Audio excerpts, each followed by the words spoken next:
ये एक ऐसा घोटाला है, लेकिन कहीं पर भी 1 रुपया बरामद नहीं हुआ, क्योंकि ये पूरा केस सिर्फ और सिर्फ एक राजनीतिक षड्यंत्र है कि दिल्ली के मुख्यमंत्री अरविंद केजरीवाल जी को तथाकथित शराब घोटाले में केंद्र सरकार की एजेंसी ईडी इन्फोर्समेंट डायरेक्टरेट कई समन भेज चुकी है। इस शराब घोटाले के बारे में हम पिछले 2 साल से सुन रहे हैं।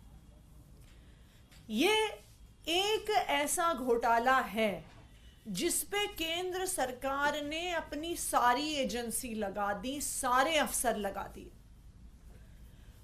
इस तथाकथित घोटाले की जांच में पिछले 2 साल से 500 से ज्यादा अफसर लगे हुए हैं, लेकिन मुझे ये लगता है कि भारत के इतिहास में यह पहला ऐसा घोटाला होगा जो बिना पैसे का घोटाला है।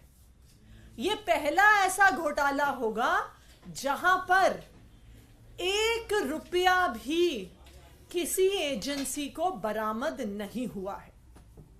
इस देश में जब भी घोटालों की बात हुई, सीबीआई ने रेड करी, ईडी ने रेड करी, तो कभी किसी के घर से कैश मिलता है, कभी किसी के घर से सोना मिलता है, कहीं से प्रॉपर्टी के कागजात मिलते हैं, कहीं शेल कंपनियों के कागज मिलते हैं। लेकिन पिछले 2 साल में आम आदमी पार्टी के कई नेताओं के घरों में रेड हो गई, ऑफिस में रेड हो गई, लॉकरों पर रेड हो गई, गांव पर रेड हो गई, लेकिन कहीं पर भी 1 रुपया बरामद नहीं हुआ। 2 साल के बाद भी ईडी और सीबीआई 1 रुपए के भ्रष्टाचार का सबूत देश के सामने नहीं रख पाई हैं, कोर्ट के सामने नहीं रख पाई हैं। 2 साल के बाद भी अभी तक ये एजेंसियां ट्रायल तक नहीं शुरू कर पाई हैं। क्यों? क्योंकि ये पूरा केस सिर्फ और सिर्फ एक राजनीतिक षड्यंत्र है। और अब हम देख रहे हैं कि इस षड्यंत्र के तहत यह कोशिश की जा रही है कि अरविंद केजरीवाल जी को लोकसभा के चुनाव से पहले गिरफ्तार कर लिया जाए। भारतीय जनता पार्टी यह चाहती है कि लोकसभा के चुनाव में अरविंद केजरीवाल जी प्रचार ना कर पाए।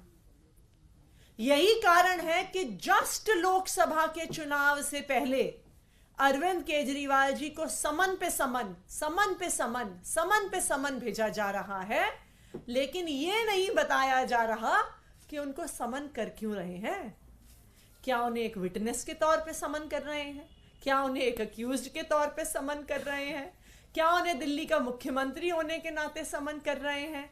क्या उन्हें आम आदमी पार्टी का नेशनल कन्वीनर होने के नाते समन कर रहे हैं? ये ईडी कुछ भी बताने को तैयार नहीं है।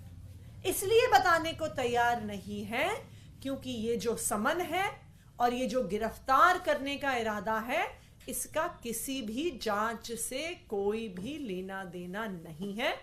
ये सिर्फ और सिर्फ अरविंद केजरीवाल को लोकसभा के चुनाव से पहले गिरफ्तार करने की साजिश है।